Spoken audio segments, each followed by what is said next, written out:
অণুর আকৃতি এবং বন্ধন কোণের উপর মুক্ত জোর ইলেকট্রনের প্রভাব। এটা খুবই গুরুত্বপূর্ণ একটা টপিক। এখান থেকে তোমরা প্রশ্ন পাবেই। তোমরা বিভিন্ন ধরনের সংকরিত কাঠামো দেখছো, যেমন sp3, sp2, তারপর sp সংকরণ, ঠিক আছে? তো এদের সংকরিত কাঠামো আছে এবং নির্দিষ্ট কি আছে, বন্ধন কোণ আছে, তাই না? তো যাদের একই ধরনের সংকরণ হবে তাদের বন্ধন কোণ কি হবে, একই ধরনের হবে, ঠিক আছে? কিন্তু কিছু কিছু যৌগে দেখা যায় যে sp3 সংকরণ বা একই ধরনের সংকরণ হওয়া সত্ত্বেও তাদের বন্ধন কোণের বিকৃতি ঘটে। বন্ধন কোণের বিকৃতি বলতে বন্ধন কোণের মানটা কমে যায়, ঠিক আছে? সেটা কেন? যেমন ধরো যেগুলো অণু sp3 সংকরণ হবে তাদের গঠন কি চতুস্তলকীয় হবে এবং বন্ধন কোণ কত হবে, 109.28 হবে, ঠিক আছে? কিন্তু কিছু কিছু যৌগ আছে যে তাদের sp3 সংকরণ হওয়া সত্ত্বেও তাদের বন্ধন কোণের বিকৃতি ঘটে এবং তাদের যে জ্যামিতিক গঠন, সে জ্যামিতিক গঠনটাও কি হয়ে যায়, পরিবর্তন হয়ে যায়। তাই এমনটা কেন? এটার কারণ হচ্ছে মুক্তজোর ইলেকট্রনের প্রভাব। এই মুক্তজোর ইলেকট্রনের প্রভাবে এই বন্ধন কোণের কি হয়ে যায়, বিকৃতি হয়। যেমন এখানে দেখো কয়েকটা যৌগ লিখছি। যেমন এখানে দেখো মিথেন অণুর গঠন।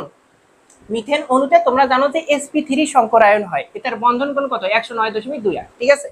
ঠিক একইভাবে অ্যামোনিয়া অণুতে দেখো, এটার দেখো সংকরায়ন কি হয়, sp3 সংকরণ হয়, কিন্তু এটার বন্ধন কোণ দেখো সেই হিসেবে 109 হওয়া উচিত, 109.28 হওয়া উচিত, ঠিক আছে? এখানে দেখো আবার sp3 সংকরণ হওয়া সত্ত্বেও আবার দেখো এখানে বন্ধন কোণের মান কত হচ্ছে, 104.5।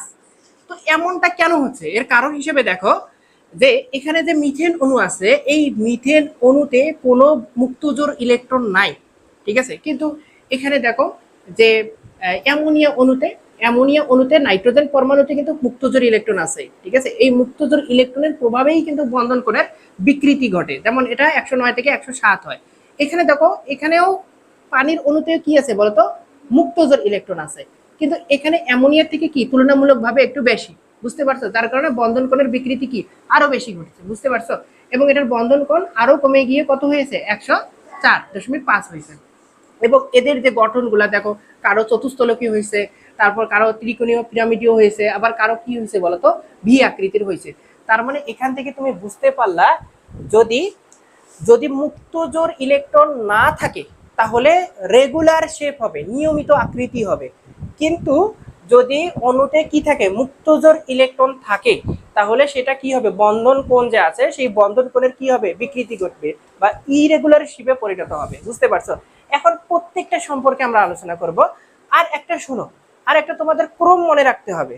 সে ক্রমটা কি, সেটা হচ্ছে বিকর্ষণ মাত্রার ক্রম, ঠিক আছে? সেটা আবার কি, দেখো এখানে এই ক্রমটা তোমাদের মনে রাখতে হবে যে মুক্তজোর বিকর্ষণ মাত্রা মান সব ক্রমটা সব থেকে বেশি।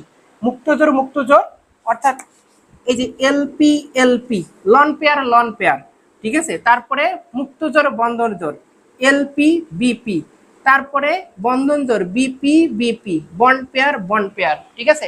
এই ক্রমটা মনে রাখবে। এখন কেন লাগবে সেটা আমি ব্যাখ্যা করতেছি একটা একটা করে, ঠিক আছে? তাহলে এখানে বিকর্ষণ মাত্রার যে ক্রমটা দেওয়া আছে এই ক্রমটা তোমরা মনে রাখবা, ঠিক আছে? দেখো